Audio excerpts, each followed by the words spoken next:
Friends, क्या आप सब ध्यान से देखिएगा। आप सब क्या इन्हें पहचानते हैं? ये कौन है? इनका नाम है हेनरी फेयोल जी। ये कौन थे? ये एक इंजीनियर थे। आज हम इनके बारे में क्यों पढ़ेंगे? इन्होंने क्या दिया था? इन्होंने प्रिंसिपल्स ऑफ मैनेजमेंट दिया था। कितने प्रिंसिपल्स दिए थे? 1 2 3 4 नहीं, पूरे 14 प्रिंसिपल्स दिए थे इन्होंने। लेकिन आप डरिए मत, ये 14 प्रिंसिपल्स बहुत ही इजी है। अगर आप ध्यान से सुनिएगा तो आपको पूरे 14 प्रिंसिपल्स ही समझ में आ जाएंगे। तो हे, this is Priyanka Adhikari and welcome to the channel.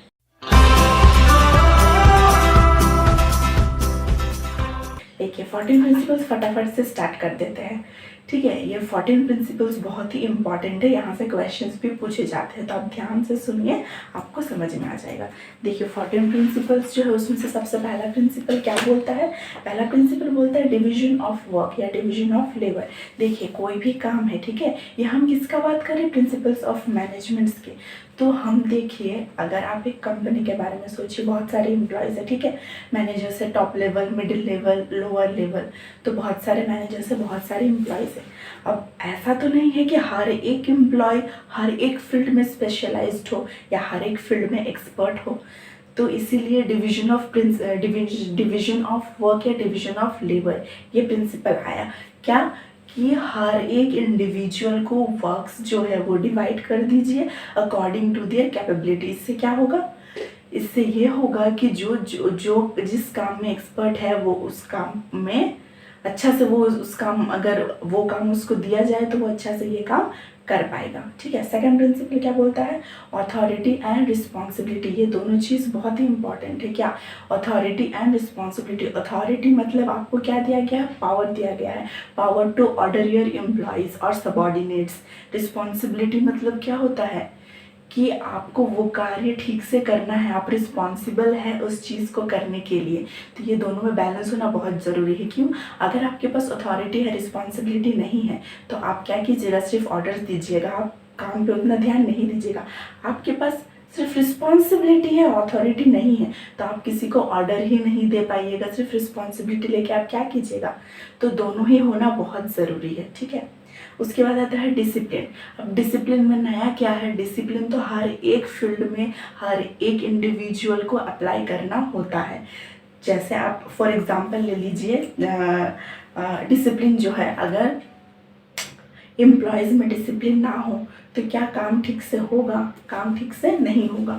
हर एक फील्ड में डिसिप्लिन बहुत इंपॉर्टेंट होता है। टाइम से आना, टाइम से वर्क को कंप्लीट करना, रूल्स एंड रेगुलेशंस, तो डिसिप्लिन होना बहुत ज़रूरी है।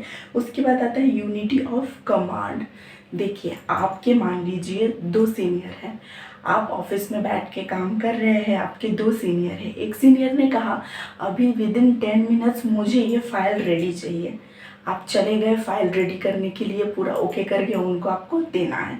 दूसरे सीनियर उसी टाइम आते हैं, आपको क्या बोलते हैं कि अरे मैं मीटिंग में जा रहा हूँ, मीटिंग में तुम्हारा होना तो बहुत ज़रूरी है, तो चलो मीटिंग में चलो मेरे साथ। आप क्या कीजिएगा? वो भी सीनियर है, ये भी सीनियर है, आपको फाइल भी रेडी करना था, आपको इनके साथ मीटिंग में भी जाना था।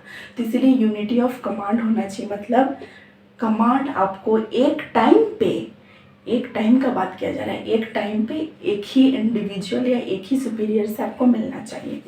उसके बाद क्या बोलता है? Centralisation and decentralisation. देखिए, सेंट्रलाइजेशन, सेंटर मतलब मैनेजमेंट जो है वो सारा पावर किसके पास रखी है? खुद के पास सारा पावर रखी है।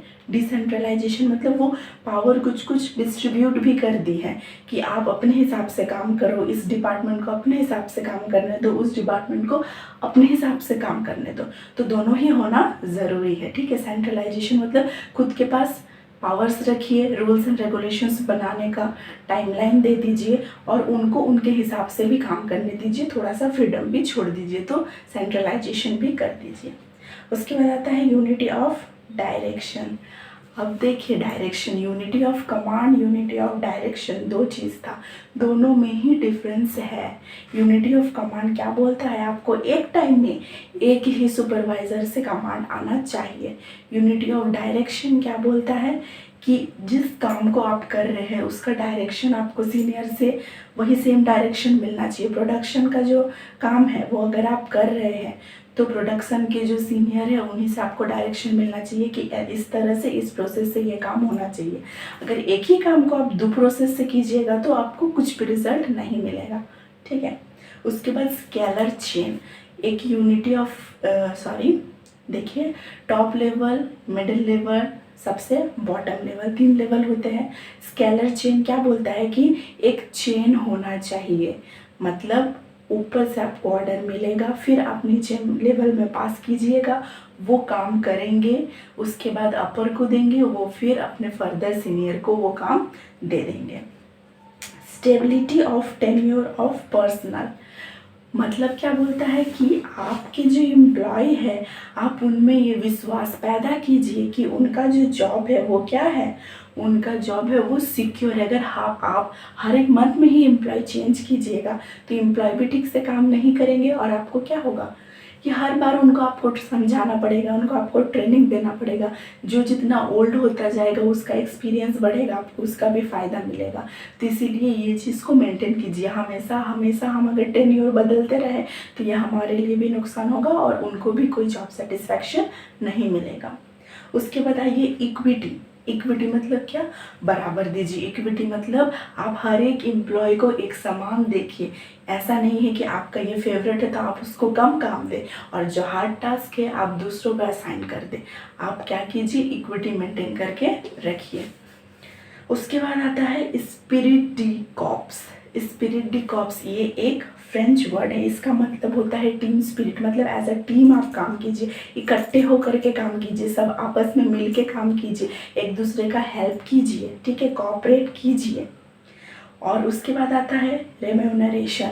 सबको फेयर रेम्यूनरेशन मिलना चाहिए। फेयर रेम्यूनरेशन मतलब जिसका जो हक है उसको उसका पैसा उतना मिलना चाहिए। फेयर रेम्यूनरेशन मिलना चाहिए सबको। उसके बाद ऑर्डर मतलब हर एक चीज़ अपने फिक्स जगह पे होना चाहिए। ऐसा नहीं कि आज ये फाइल आपके टेबल पे है, कल आप कहीं और रख दीजिए, आज ड्रॉअर पे रख दीजिए, कल घर लेके चले जाए, ऐसा नहीं होना चाहिए, ठीक है। एकदम मेंटेन करके हर एक चीज़ का एक स्पेशल फिक्स जगह रखिए, स्पेसिफिक टाइम रखिए, उस हिसाब से काम होना चाहिए ऑर्गेनाइजेशन में। उसके बाद होता है इनिशिएटिव। इनिशिएटिव मतलब आप एम्प्लॉयज़ को जो है वो फ्रीडम दीजिए कि वो अपना ओपिनियन भी आपके सामने ला सके, अपना ओपिनियन प्रेजेंट कर सके, आप उनका भी ओपिनियन को सुने। उसके बाद आप अच्छा से प्रोसेस कीजिए। उसके बाद आप सुने ना सुने वो अलग बात है, लेकिन उनकी तरफ से जो इनिशिएटिव आ रहा है आप उसको सपोर्ट कीजिए, ठीक है। और उसके बाद आता है सबऑर्डिनेशन ऑफ इंडिविजुअल इंटरेस्ट। क्या सबऑर्डिनेशन ऑफ इंडिविजुअल इंटरेस्ट मतलब अगर आपका खुद का वहाँ पे कुछ इंटरेस्ट है, लेकिन आप जब देखिए कि एज अ ग्रुप भी आपको इंटरेस्ट मतलब अपना इंटरेस्ट छोड़ के आपको क्या प्रेफर करना है, ग्रुप का इंटरेस्ट, टीम का इंटरेस्ट, किससे टीम का अच्छा हो, हमारे ऑर्गेनाइजेशन का अच्छा, सिर्फ खुद का फ़ायदा और खुद का जो प्रॉफिट है वो नहीं देखना है, ठीक है। एज अ कॉमन गोल सबको अचीव करना है। ऑर्गेनाइजेशन का जो कॉमन गोल है वो सब मिलकर के आपस में एक साथ अचीव करेंगे।